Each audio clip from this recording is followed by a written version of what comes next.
Vamos a empezar esta serie hoy, que he llamado La Confesión de Fe. Vosotros sabéis que somos una iglesia claramente evangélica en su doctrina y mantenemos el principio fundamental de que la Biblia es la palabra de Dios.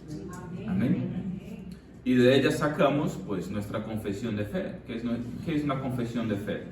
Es lo que una iglesia cree, es lo que una comunidad confiesa como su credo, como su fe. Entonces el conjunto de doctrinas que dicen lo que esta comunidad cree. Entonces nosotros formamos parte de lo que es la FIEIDE, una denominación. La sigla esta significa Federación de Iglesias Evangélicas Independientes de España. Y al formar parte de esta federación que tiene su confesión de fe, pues nosotros asumimos esta confesión de fe también como nuestra. Gracias a Dios es una buena confesión de fe, no muy cerrada, tampoco abierta. Digo gracias a Dios porque cuando he llegado como pastor ya estaba la confesión de fe puesta. Entonces, si yo no estuviera de acuerdo, pues tendría que salir yo. Menos mal, porque claro, no voy a pretender cambiar lo que es la iglesia y su confesión de fe, ¿no? Pero gracias a Dios es una buena confesión de fe, la cual pues me identifico y puedo enseñarla sin ningún problema, porque tratan simplemente de doctrinas, de las doctrinas bíblicas fundamentales, las cuales pues son comunes a la mayoría de las iglesias que se llaman protestantes, y en nuestro caso especialmente pues bautistas, ¿no? Yo como soy bautista desde siempre, pues aunque no lleve el nombre bautista, como decía por la mañana, la confesión de fe es prácticamente bautista. Entonces pues tengo mucha comodidad, por así decirlo, en enseñarla porque es lo que siempre he creído desde siempre. Bueno, dicho esto, esto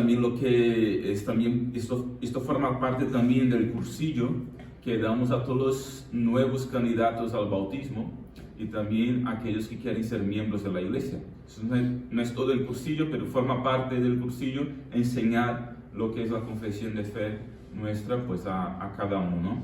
Pero vosotros que habéis hecho este cursillo, no os preocupéis, porque aquí ya veréis que nos vamos a... Sí, vamos a meter la ropa de buceo, ¿sabes? Vamos a meter la ropa de buceo para bucear bastante profundo, ¿no? Así que si tenéis alguna pregunta mientras voy hablando, pues os animo a apuntarla, porque después podemos comentárselo, ¿no? Entonces, el primer tema son las Sagradas Escrituras, porque obviamente es nuestra base. Entonces, todas las doctrinas las sacamos de aquí. Entonces, claro, una buena confesión de fe empieza o por el tema de Dios o por el tema de las Sagradas Escrituras. Y en ese caso, pues por las Sagradas Escrituras, lo que tiene mucha lógica, porque todas las demás doctrinas las sacamos de aquí. ¿Vale? Entonces, vamos al primer punto. El primer punto dice, de la confesión de fe, dice: creemos que Dios, de manera especial, se ha revelado a sí mismo y nos ha revelado de manera completa el conocimiento de su voluntad, que es necesario para la salvación del hombre, en los escritos que componen lo que llamamos Sagradas Escrituras o Biblia. Muy bien. Dos textos ahí para dar fundamento a esta afirmación: Isaías 48 y Hebreos 1, versículos 1 al 2. Fácil. Vamos a ver lo que significa eso. Primero, los dos pasajes. Isaías 48 dice: sécase la hierba, marchítase la flor, mas la palabra de Dios, del Dios nuestro, permanece para siempre. Esta palabra, las Sagradas Escrituras. Otro, Hebreos 1, versículo 1 y 2, dice: Dios, habiendo hablado hace mucho tiempo, en muchas ocasiones y de muchas maneras, a los padres por los profetas, hablando del Antiguo Testamento, en estos últimos días nos ha hablado por su Hijo Jesucristo, a quien constituyó heredero de todas las cosas, por medio de quien hizo también el universo. Entonces, ahí vemos la revelación de Dios desde el Antiguo Testamento por medio de los profetas hasta el Nuevo Testamento, de manera especial en su Hijo Jesucristo, que es la expresión máxima de la revelación de Dios. Vamos a ver más cosas sobre eso. Pasa. Entonces aquí tenemos las dos, digamos, dentro del primer punto, tenemos dos cosas importantes que tenemos que fijarnos dentro de esa doctrina. Primero dice que de manera especial se ha revelado a sí mismo Dios. De manera especial se ha revelado a sí mismo. Vamos a ver que eso es importante porque hay una manera especial de Dios revelarse y hay también una manera general, ¿no? Y el segundo puntito es, nos ha revelado de manera completa. Entonces, nos ha revelado de manera especial y segundo, completa. Eso significa el conocimiento de su voluntad, ¿no? Pero de manera completa, no todas las cosas. De manera completa lo que es necesario para la salvación del hombre. Entonces, no es que Dios se ha dado a conocer de manera completa. El conocimiento de Dios es infinito. No abarcaremos todo jamás. Lo que ha revelado Dios de manera completa es lo necesario para que el hombre sea salvo. Y aquí entonces tenemos todo lo necesario. Pues esto es lo que dice nuestra confesión de fe, lo cual lo firmo. Pasa. Entonces vemos aquí lo que estaba diciendo, ¿no? Dentro de esa doctrina de las Sagradas Escrituras, pues nuestra confesión toca el tema de la revelación. Y vemos que hay dos tipos de revelación de Dios. Una llamada general o natural y otra especial o sobrenatural. ¿Dónde está la revelación general de Dios? En la creación. En toda la creación. Eso significa que, pues, los cielos, Salmo 19:1, declaran la gloria de Dios. Los cielos están revelando algo sobre Dios, sobre el carácter de Dios, sobre quién es Dios. Ahora, no solamente los cielos y la naturaleza, sino los animales también, sino incluso el propio ser humano revela algo de Dios. Si por ejemplo pensamos en el aparato, en los sistemas del cuerpo humano, el aparato digestivo, el aparato respiratorio, pues todas las cosas con una mecánica tan perfecta, ¿qué está diciendo esto respecto a nuestro Dios? Que Dios es organizado, ¿no? Y ha puesto las cosas en su orden y tiene como creador, pues, una serie de calidades. Bueno, revelación general. Luego, también pensando en nuestra conciencia, la conciencia humana, que aunque esté cauterizada por el pecado, hay cosas que están en la conciencia humana, aunque la persona nunca haya escuchado sobre el Evangelio. Ejemplo, el asesinato es un crimen en cualquier sociedad. Ella conozca a Dios o no. Incluso si vas a una tribu indígena en mitad de la nada que nunca ha escuchado nada sobre Dios, a lo mejor se matan entre sí, pero el asesinato, no la guerra. La guerra siempre fue algo común. guerra es diferente de asesinato. Bueno, ese no es el tema aquí, podemos hablar de eso en otro momento porque genera discusión, pero guerra tiene un significado diferente de asesinato, ¿no? Premeditar y cualquier cosa del tipo. Entonces, que los hombres se maten uno al otro y que haya pena de muerte, y etcétera, etcétera, pues eso es una cosa. El asesinato, como ha hecho Caín con Abel, por ejemplo, este es otro tema. Y el asesinato en sí es un crimen, está mal visto como mínimo en cualquier sociedad primitiva o contemporánea, ¿no? Y siempre ha sido juzgado el asesinato. ¿Por qué? De alguna forma en la conciencia humana ha puesto Dios ahí su principio, porque ha creado a todos los seres humanos. Y hablo del asesinato y podría hablar de otras cosas también que están en la conciencia, en la moral, digamos, del hombre en general. Vale, pues, esa es la revelación general. La revelación especial o sobrenatural, ¿dónde la podemos ver? Pues aquí está la revelación especial de Dios, la cual Jesucristo es la expresión máxima. Y lo que ha hecho y vivido Jesucristo igual está recogido en las Escrituras.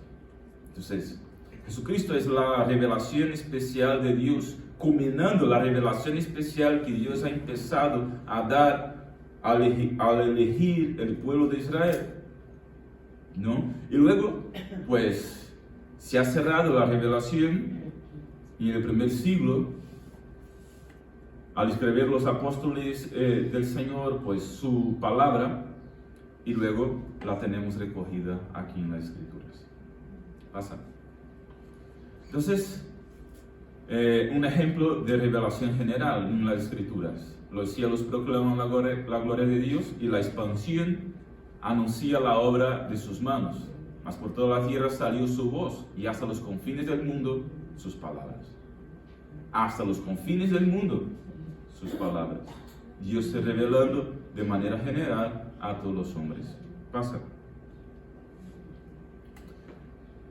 Romanos 1, 19 y 20. Lo que se conoce acerca de Dios es evidente.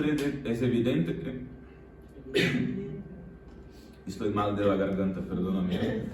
Por eso estoy ahí con agua y tal. Es evidente dentro de ellos, pues Dios se lo hizo evidente dentro de ellos, que, y en el contexto que está hablando Pablo, ellos, la humanidad, como un todo, ¿no? Porque dice, desde la creación del mundo, sus atributos invisibles, su eterno poder y divinidad se han visto con toda claridad, siendo entendidos por medio de lo creado. Siendo entendidos por medio de lo creado. De manera que no tiene excusa. ¿Quién no tiene excusa? Todo el ser humano. Incluso el hombre más perdido, en mitad de la nada, y nació en una jungla que nunca ha visto cualquier otra persona, no tiene excusa para su pecado, porque lo que de Dios se puede conocer, Dios se lo hizo evidente desde la creación del mundo. Que no lo digo yo, lo dice la palabra. ¿Vale? Por eso, la necesidad de la predicación del Evangelio a todo el mundo. Dijo Jesús, id y hacer discípulos a todas las naciones. Vale. Pues entonces aquí lo tenemos. Pasa. Revelación especial. En el principio existía el Verbo y el Verbo estaba con Dios y el Verbo era Dios. Todas las cosas fueron hechas por medio de Él y sin Él nada de lo que ha sido hecho fue hecho. Y el Verbo se hizo carne y habitó entre nosotros y vimos su gloria, gloria como del unigénito del Padre, lleno de gracia y verdad. Entonces, esta revelación especial pues se realiza mediante la palabra misma de Dios comunicada a los hombres. Empezó desde el Antiguo Testamento al elegir Dios a Abraham y etcétera, y luego se culmina con Cristo, ¿no? Entonces, la revelación especial de Dios es la que podemos conocer solo porque hemos escuchado y aceptado el Evangelio. Esta revelación especial nadie la recibe por un sueño o una visión. Eso ya ha ocurrido con Pablo, con los demás apóstoles. Por eso no hay apóstoles en el día de hoy en el nivel que había o que eran los 12, ¿no? Ya veremos un poquito más sobre eso. Entonces, según las Escrituras, según las Escrituras, hay dos tipos de revelación, la general y la especial. La general es suficiente para condenar, porque el hombre no tiene excusa, dice Romanos 1. Pero no puede salvar. ¿Por qué no puede salvar? Juan 14:6. Jesucristo es el camino. Fijaros en el artículo. Jesucristo es Él. No un camino. Es el camino. Entonces, no hay otro camino aparte de Jesús para llegar hasta Dios. Por eso, la revelación general es suficiente para condenar, porque nadie tiene excusa, porque Dios se hizo evidente por medio de la creación. Pero no puede salvar, porque quien salva es Cristo, y no hay como una persona conocer de Cristo mirando un árbol o el cielo, o incluso hacia dentro de sí mismo y su conciencia. Uno tiene que ser expuesto al Evangelio de Jesucristo para conocerle y entonces ser salvo. Entonces la revelación general es suficiente para condenar, pero no puede salvar. Ya la especial condena, porque la ley condena. La palabra condena el pecado, pero esta misma revelación especial puede salvar, porque el Evangelio está constituido de una mala noticia. Primero, el hombre es pecador. El hombre está condenado por sus pecados. Pero luego viene la buena noticia, Jesucristo, que pagó el precio. Entonces, aquí podemos encontrar salvación, ¿verdad? Entonces, la palabra revelar es quitar el velo. Es como descortinar, ¿no? Como si hubiera una cortina y la cortina, pues, fuera quitada. Y ahí se conoce lo que está por detrás. Eso es revelación. Entonces, como Dios se hubiera descortinado y revelado a sí mismo a los hombres, ¿no? De manera general a toda la humanidad, pero de manera especial a aquellos que conocen a Jesucristo por medio de su palabra. Por eso, su palabra debe estar disponible a todos, y la predicación del Evangelio debe ocurrir a todo el mundo. Amén. Voy rápido. No, ¿verdad? Vale, pues necesito agüita hoy más que otros días. Bueno, vamos a pasar una vez más. Segundo puntito aquí que vemos en esta doctrina es el tema de la iluminación. ¿Por qué? ¿Todo el que lee las Escrituras la entiende? No. ¿Todo el que escucha sobre Jesús lo acepta? No. Se requiere iluminación del Espíritu Santo para comprender la revelación especial y llegar a la salvación y seguir creciendo en santificación. Mira lo que dijo Pablo en Efesios capítulo 1, versículo 18 y 19. Mi oración es que los ojos de vuestro corazón sean iluminados. Porque sin la iluminación del Espíritu Santo, no hay forma de comprender la revelación de Dios. Y dice, para que sepáis. Y ahí el texto tan bonito, ¿no? La razón, cuál es la esperanza de su llamamiento, las riquezas de la gloria de su herencia, la extraordinaria grandeza de su poder para con nosotros los que creemos, etc. Pero se requiere iluminación. Entonces, la revelación especial que tenemos acceso por la Biblia y de ninguna otra forma hoy día contiene todo lo necesario para la salvación del hombre. Pero aún así, para que el hombre entienda la Escritura, el Espíritu Santo tiene que obrar. Si no es por la obra del Espíritu Santo iluminando nuestras mentes y corazón para comprender lo que viene aquí escrito, no podemos llegar o acceder a la verdad. Mira, había un presentador de televisión en Brasil muy famoso. Era un hombre ya de edad, ahora está fallecido, y él hacía entrevistas, un tipo de programa que surgió en Estados Unidos, que era como talk show, ¿no? O algo así. Él hacía entrevistas a personas conocidas, famosas, a personas inteligentes, científicos, cualquier tipo de persona. Y era muy cómico, ¿no? Entonces las entrevistas eran siempre muy buenas y el hombre era muy inteligente. El hombre había dicho, y realmente era así, que porque bueno, era muy inteligente y conocía mucho, pero decía él que había leído la Biblia ya más de 30 veces o algo así. Entonces la conocía, en el sentido de que tenía conocimiento e inteligencia, pero la leía como un libro cualquiera, una literatura. Nunca le cambió la vida, nunca fue iluminado, desgraciadamente.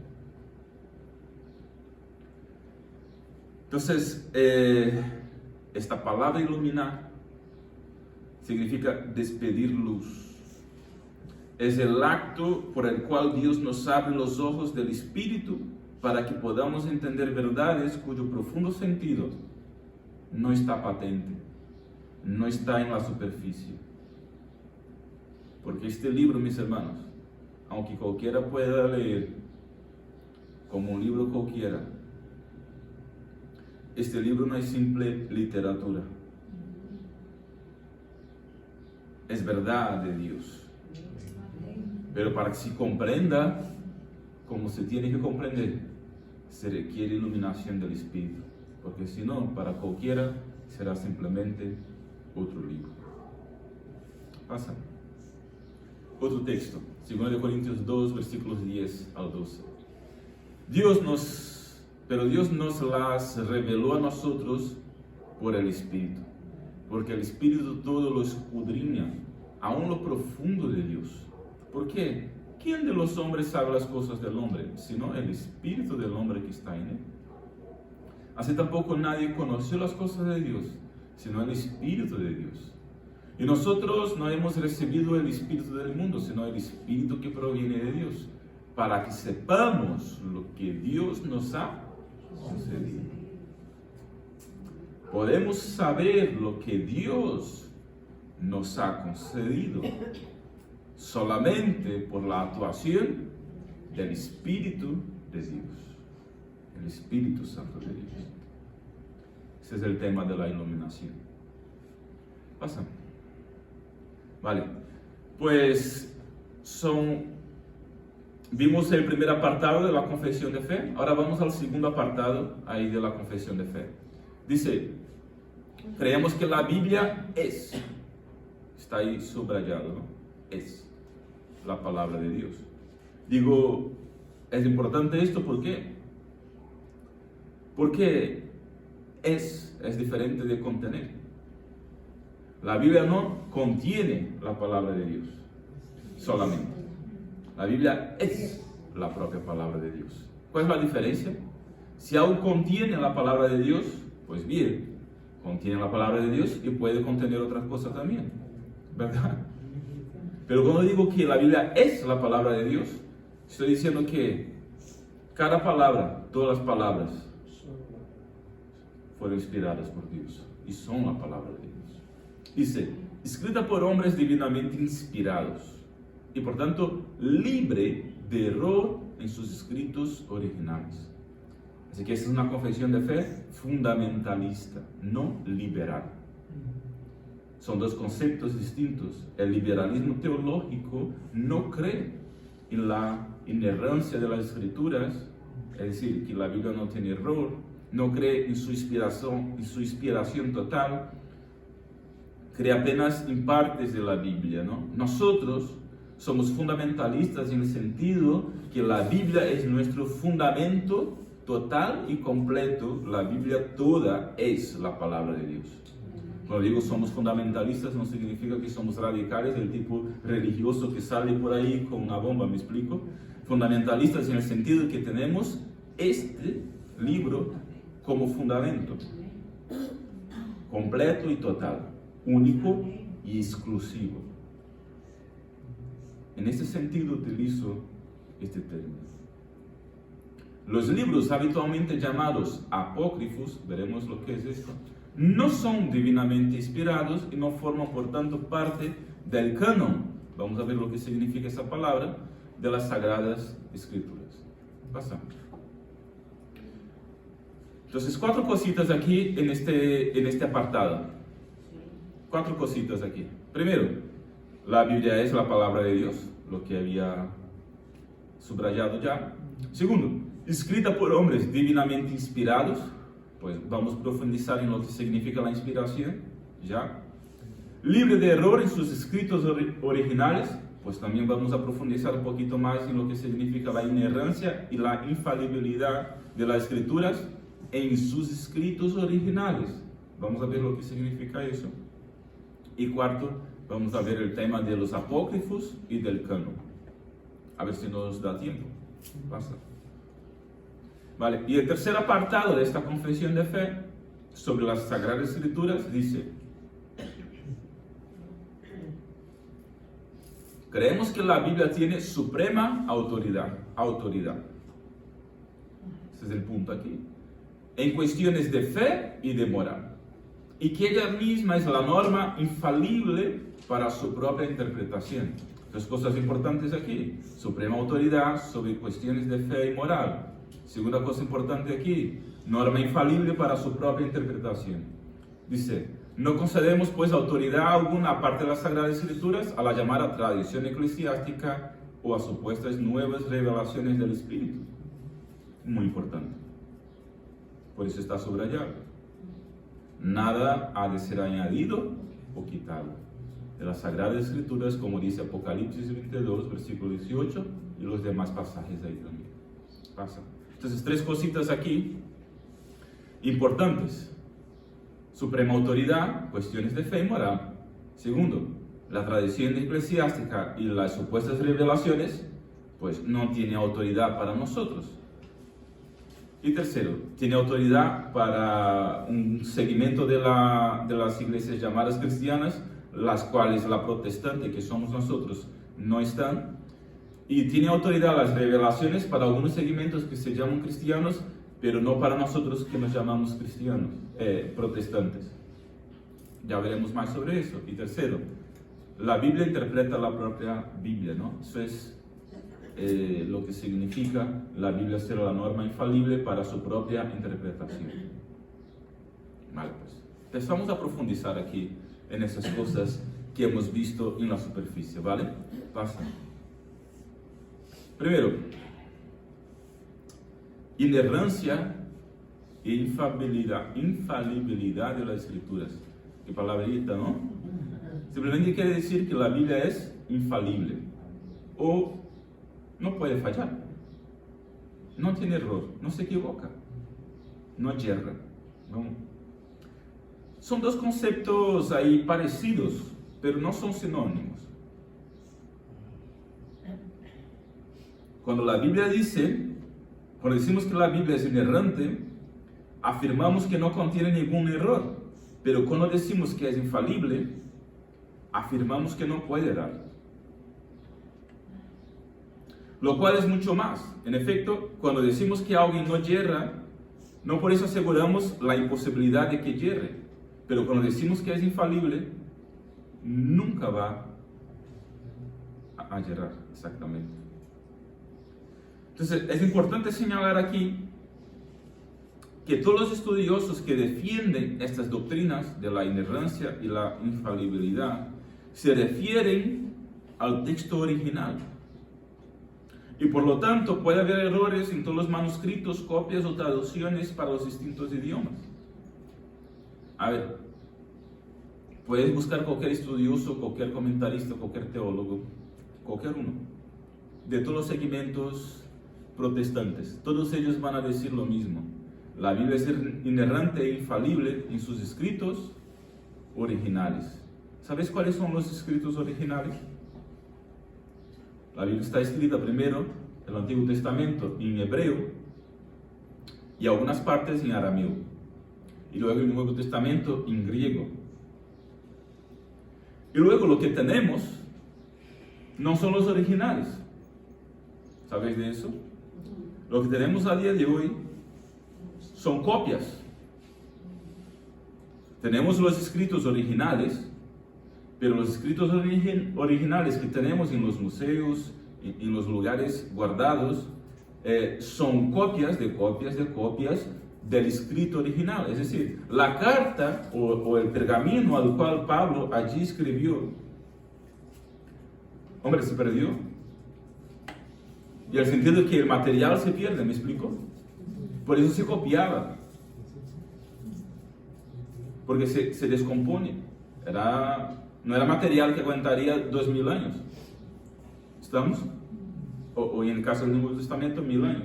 Entonces, por eso se hacía copias y copias y copias, para que se fuera preservando. Entonces, el trabajo del copista, y en aquel entonces era un trabajo, pues, muy criterioso y serio, y se pagaba muy bien, ¿no? En ese sentido. Entonces, las copias eran copias muy fidedignas, y obviamente, pues, simplemente, el copista no añadía ni quitaba nada. Eso era así. Entonces, claro, se copiaba el original. Ahora, cuanto más copias hay de un mismo texto, de un mismo pasaje, de un mismo libro, que dicen exactamente lo mismo, pues más fidelidad da a aquella porción de texto. ¿Estamos? ¿Me explico? Por ejemplo, el texto del Evangelio de Juan, si tenemos 100 copias de ese texto y todas dicen lo mismo, pues se autentica aún más su fidelidad. Ahora, si tenemos otro texto que tiene nada más que 2 copias, son iguales, pues claro, podemos decir que son fieles, pero la que tenemos 100 copias, pues tiene mucho más autoridad. ¿Me explico? Con eso voy al tema de que la Biblia es el libro antiguo, porque la Biblia es un libro antiguo. La Biblia es el libro antiguo que tiene más copias en todo el mundo. ¿Ya habéis escuchado de Platón? ¿Sí? ¿Quién ya ha escuchado sobre Platón? El filósofo. Platón, ¿quién más? Platón, eran 3, Aristóteles, y antes de los dos, Sócrates. Pues eso, 3 filósofos antiguos, griegos, muy conocidos. Incluso escribieron en el tiempo del Antiguo Testamento, por ahí, ¿no? Pues bien, ¿ya habéis escuchado en algún momento, en cualquier estudio que habéis hecho en la escuela, alguien cuestionando la fidelidad de los escritos y de los libros de Platón, Aristóteles o Sócrates? ¿Ya habéis escuchado algo así? Alguien cuestionando la fidelidad de sus escritos. No, ¿verdad? Nadie cuestiona. Igual no hay sus escritos originales, lo que hay también son copias, porque eran escritos antiguos. Todo lo que son escritos antiguos, lo que hay son copias, porque el material se descompone. Lo mismo, igual. Bien, resulta que los textos de Platón, de Sócrates, de Aristóteles, las copias más antiguas, pues hay unas 2, 3, hay unas pocas, no son muchas. Nadie cuestiona su fidelidad. Pero de los textos de la palabra, pues las copias son decenas. Pero los cientistas y la gente en general no dejan de intentar discutir la infidelidad de los textos bíblicos, diciendo que se han cambiado, lo han pervertido. Cuanto que los textos bíblicos es el texto antiguo con más copias que existe en todo el mundo. Y se prueban uno al otro y se muestran fieles. Mira, se han descubierto recientemente en las cuevas de Qumran, en un lugar ahí en Medio Oriente, y se han encontrado copias antiguas de textos del Antiguo Testamento y de Isaías, y han comparado con las copias que existían y son exactamente iguales. Una vez más probando la fidelidad de los escritos bíblicos. Por eso os digo, dentro de ese tema de la inerrancia, la infalibilidad e incluso del canon, ¿no?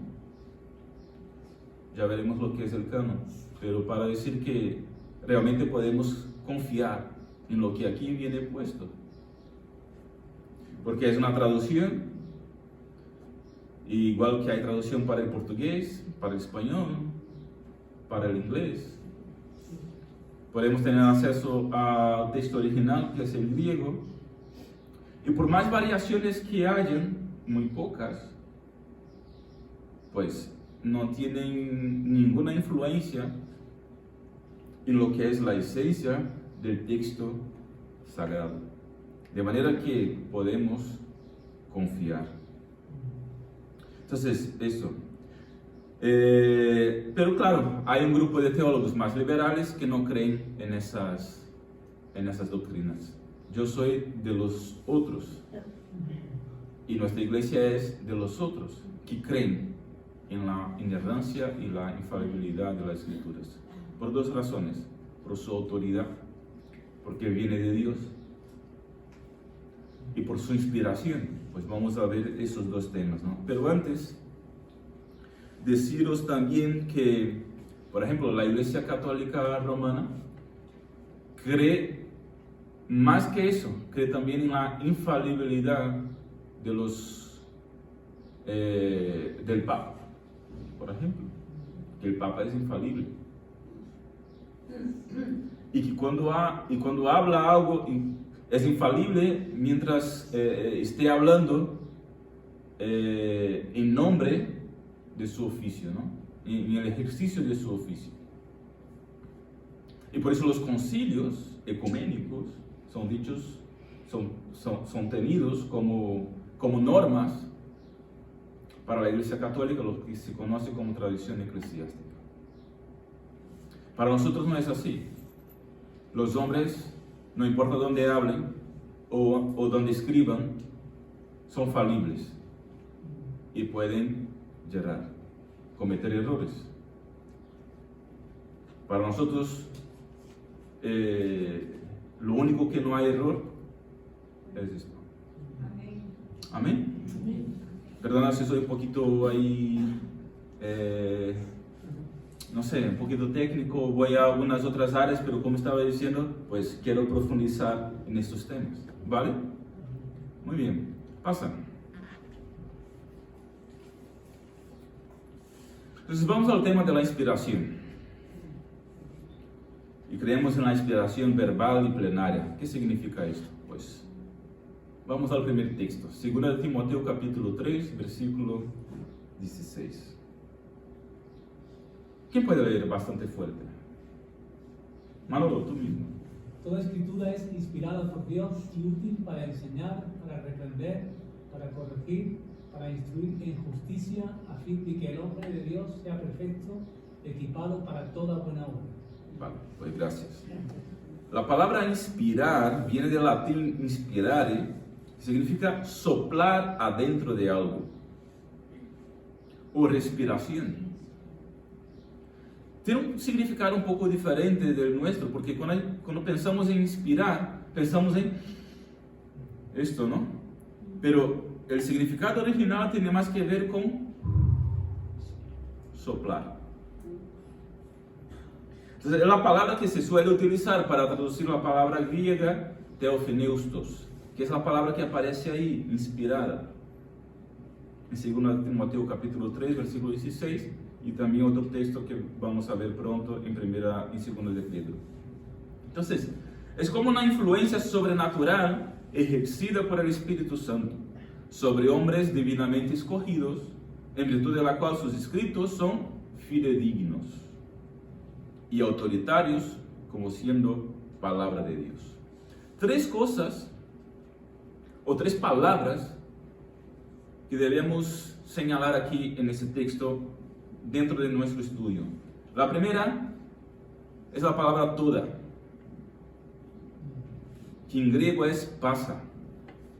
Es un adjetivo que significa todas y cada una de las partes. Fijaros, todas y cada una de las partes, es decir, no resta nada, todas y cada una de las partes. Por eso, verbal y plenaria, todas las palabras son inspiradas, cada una de las palabras son inspiradas. Es decir, no hay palabra en la Biblia que escape a la inspiración divina. ¿Lo tenéis? La segunda palabra, escritura, la palabra grafe en el original, significa las Sagradas Escrituras, como se ve por el sinónimo, hierra, gramatá, Sagradas Letras del versículo 15. Si leyéramos el versículo 15, pone Sagradas Letras. Entonces, ahí se refiere realmente a las Sagradas Escrituras. Obviamente, si nos fijamos al contexto y a la lógica, pues se está refiriendo Pablo originalmente a las escrituras del Antiguo Testamento, porque el Nuevo Testamento estaba siendo escrito, él mismo estaba escribiendo, y algunas partes aún serían escritas, ¿no? Entonces, eso es lo que está puesto ahí en el texto. Pero aún así no tenemos problema en aplicar esta verdad también al Nuevo Testamento. Es decir, que el Nuevo Testamento es inspirado, porque el propio Pedro, en 2 de Pedro 3, 15 y 16, certificó las cartas de Pablo, por ejemplo, como siendo inspiradas en el sentido de que tenía el mismo valor y peso de profecía como las del Antiguo Testamento, ¿no? Entonces, y los apóstoles también, pues de alguna forma, por su posición y autoridad apostólica, tenían conciencia de que estaban escribiendo inspirados por el Espíritu Santo. De hecho, fue el propio Jesús quien dijo que así sería. Juan capítulo 14, versículos 25 y 26, y Juan capítulo 16, versículos 12 al 13. No viene ahí, no he puesto ahí, pero vosotros acordaréis cuando Jesús dijo a sus apóstoles, porque estaban solamente los 12 allí, Jesús dijo, mira, cuando el Espíritu Santo venga, Él recordará todo lo que yo os he dicho. Nosotros aplicamos ese texto a todos los creyentes, ¿no? No, el Espíritu Santo te recordará. Tú estudias, ¿verdad? Tú lees, tú estudias, y el Espíritu Santo te recordará. Pues vale, podemos decir que esto puede ser verdad. Pero déjame decirte que en ese texto de Juan, Jesús está hablando a los discípulos y está diciendo que el Espíritu Santo recordará a los apóstoles lo que Él, Jesús, había enseñado a los apóstoles.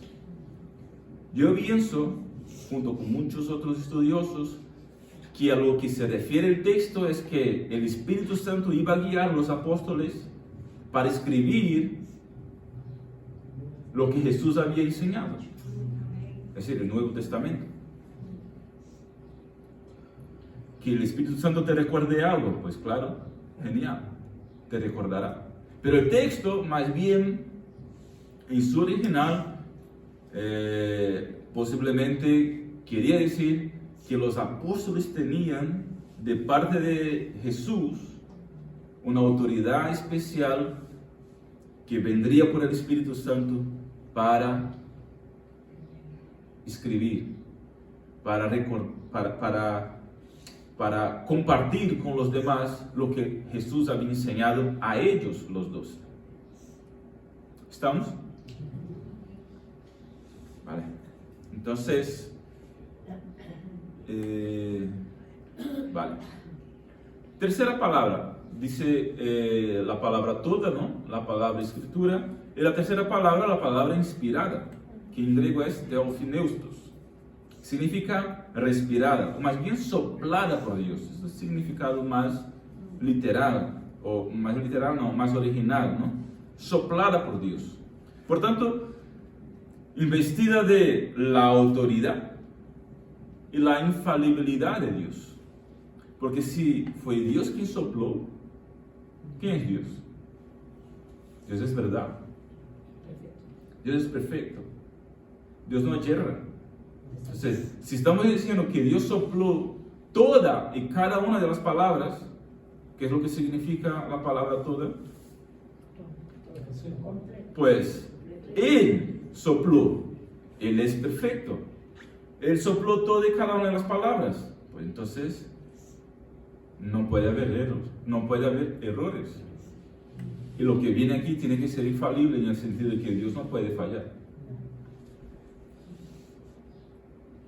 Entonces, ahora bien, aunque haya partes de las escrituras que podemos entender como siendo textos dictados directamente por Dios, por ejemplo, Apocalipsis capítulo 2, Apocalipsis capítulo 3, cuando Juan escucha, escribe esto, y empieza a escribir como si fuera algo realmente dictado, ¿no? Aunque pueda haber textos así, como en Apocalipsis y en algunos otros en el Antiguo Testamento, en su mayor parte, la Biblia no es un dictado de parte de Dios. La inspiración divina no ocultó la personalidad y estilo particulares de cada autor, sino que los usó a fin de comunicar las verdades divinas. Entonces, Pablo escribió de una manera, si veis las cartas de Pablo en su original, perdón, el griego que utiliza es un griego mucho mejor que el de Pedro, porque Pedro era un casi analfabeto. Entonces, claro, pues los escritos de Pedro eran diferentes de los escritos de Pablo, porque Pablo tenía más capacidad intelectual. Y eso se ve reflejado en los escritos originales, porque Dios utilizó la personalidad, la forma literaria y etcétera de cada uno de los autores. ¿Vale? Segundo texto, pasa sobre la inspiración. Y creo que no voy a terminar todo lo que he preparado, ya seguimos la semana que viene, no pasa nada. Porque no tenemos prisa, ¿verdad? Pues muy bien. Segundo texto. Segundo de Pedro capítulo 1, versículo 20 al 21. ¿Puede leer, hermano Nelson?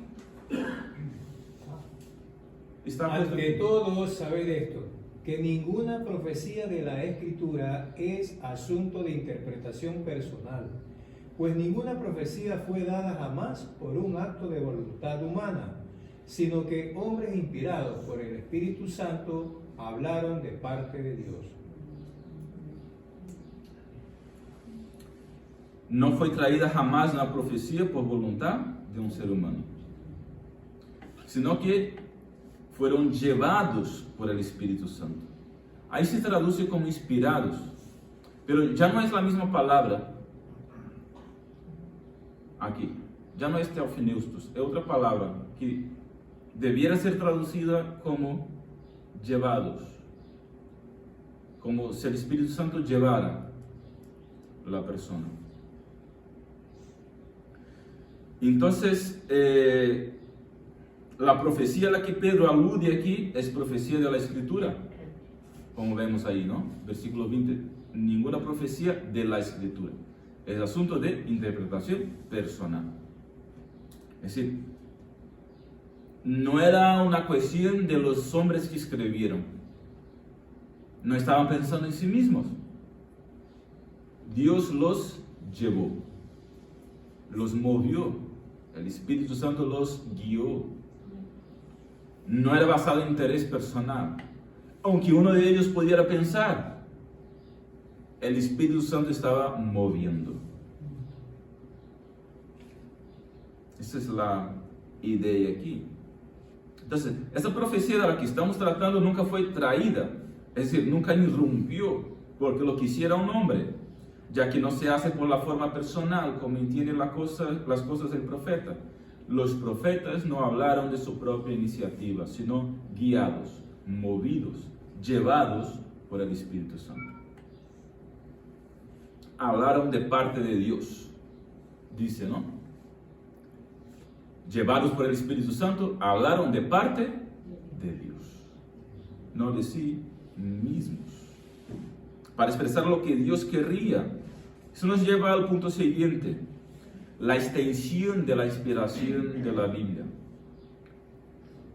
Según vemos por 2 Timoteo capítulo 3, versículo 16, todas y cada una de las partes de la Escritura han sido sopladas por Dios, inspiradas.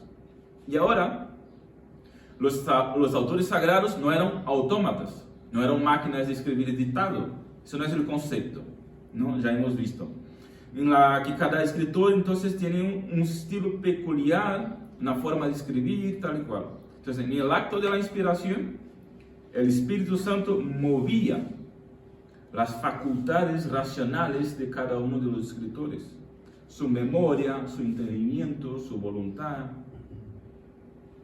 De forma que él utilizaba las palabras que él conocía, pero llevados por el Espíritu Santo, impulsados por el Espíritu Santo. De forma que la Escritura, toda ella y cada palabra, tiene por autor una persona, Dios, el autor trascendente, y al escritor sagrado, el autor inmanente, el instrumento racional del Espíritu Santo. Entonces, con base en el análisis de los dos pasajes, podemos afirmar categóricamente que la Escritura es inspirada. Los escritores sagrados no fueron inspirados solamente, sino movidos al momento de escribir la Escritura inspirada. Es decir, no era el autor que estaba siendo inspirado, era la palabra. ¿Entiendes la diferencia? El autor era movido y la palabra era inspirada. No era el autor que estaba siendo inspirado. Es decir, no era Pablo la persona inspirada. Pablo estaba siendo movido. La palabra estaba siendo inspirada, soplada por Dios. ¿Ves? Porque a veces decimos, ¿no? Aquí el autor estaba inspirado. Pablo fue inspirado por el Espíritu Santo. Pablo fue movido para escribir la palabra del Espíritu. Digo Pablo, pero podría decir David, podría decir Pedro, podría decir Santiago o cualquier otro escritor de las Escrituras. Pues vale, terminamos aquí, ¿no? Hoy, porque ya son las 8:15 y no quiero cansaros demasiado. Y quizás sea mucha información para un día, ¿no? ¿Estás a gusto, hermano Lucía? Yo sigo. Otro día estábamos allí, el martes, en una conferencia en La Carlota, y el predicador decía, ese es un preditaller. Y eso hoy aquí es casi eso, una preditaller.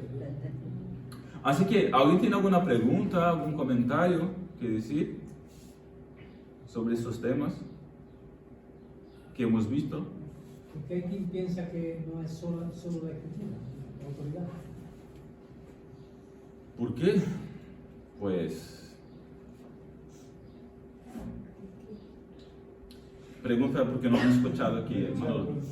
¿Por qué hay quienes piensan, yo creo que los católicos piensan eso, que la Escritura no es solamente la única autoridad que hay? Bueno, porque en el caso de los católicos, de la Iglesia Católica Romana, ¿no? Que a lo mejor es a quien te refieres, porque ellos creen que la Escritura no es el único fundamento de su fe, es decir, no es la única regla de fe y autoridad. La Iglesia Católica tiene dos fundamentos, por un lado las Escrituras y por otro lado el Papa, cuando habla en su oficio, y luego pues toda la tradición eclesiástica, es decir, todo lo que fue decidido en los concilios de la Iglesia Católica, ¿no? Que se vuelven dogmas y tienen el mismo peso de autoridad que las Escrituras. ¿Por qué hacen ellos esto? Pues porque si no fuera así, no se sustentaba muchos de los dogmas que no tienen fundamento en la Biblia. Por ejemplo, ¿cómo hicieron ellos la indulgencia? Como una ley en la Edad Media, porque eso no venía en las Escrituras. Entonces, ¿cómo hicieron ellos esto? Pues crearon un dogma y un concilio. ¿Cómo convencer a la gente que eso era cierto y que debían seguir? Pues ponían una verdad más fundamental y básica por detrás, que es que el Papa es infalible porque habla de parte de Dios, porque es un descendiente del apóstol Pedro, ¿no? Está en la silla de Pedro, entonces es su sucesor apostólico, y por eso sigue. ¿Por qué el Papa es infalible, no? Porque la idea que viene por detrás es que el Papa es el sucesor de Pedro, el apóstol, y por lo tanto, todos los papas que son los sucesores de Pedro, por lo tanto, el apóstol, pues tienen la misma autoridad apostólica de Pedro, y por eso pueden decir cosas y normas y dogmas con el mismo peso de autoridad que el apóstol Pedro. Y claro, pues, a partir de ahí y a raíz de eso se crea lo que el Papa quiera, y su sínodo de obispos pues le convencen a hacer. Entonces, no sé, podría haber muchas otras respuestas a esta pregunta, pero a lo mejor va por ahí los tiros. No sé si me explico. Cuando has dicho, sino que hombre inspirado por el Espíritu Santo, que quiere decir llevado, es lo mismo que guiado. Yo creo que llevado o movido es aún más fuerte que guiado, porque guiado es como ve por allí, ¿no? Movido es cuando alguien te coge y te lleva. ¿Me explico la diferencia? Sí. Y el texto quiere decir realmente no guiado, sino llevado. La palabra significa llevado, Dirigido. movido. Es como te coge aquí y te lleva. Es como te cojo por la mano y te llevo. Que no quieres ir, pues da igual, yo te llevo. No es solo indicar el camino, no, es coger y llevar.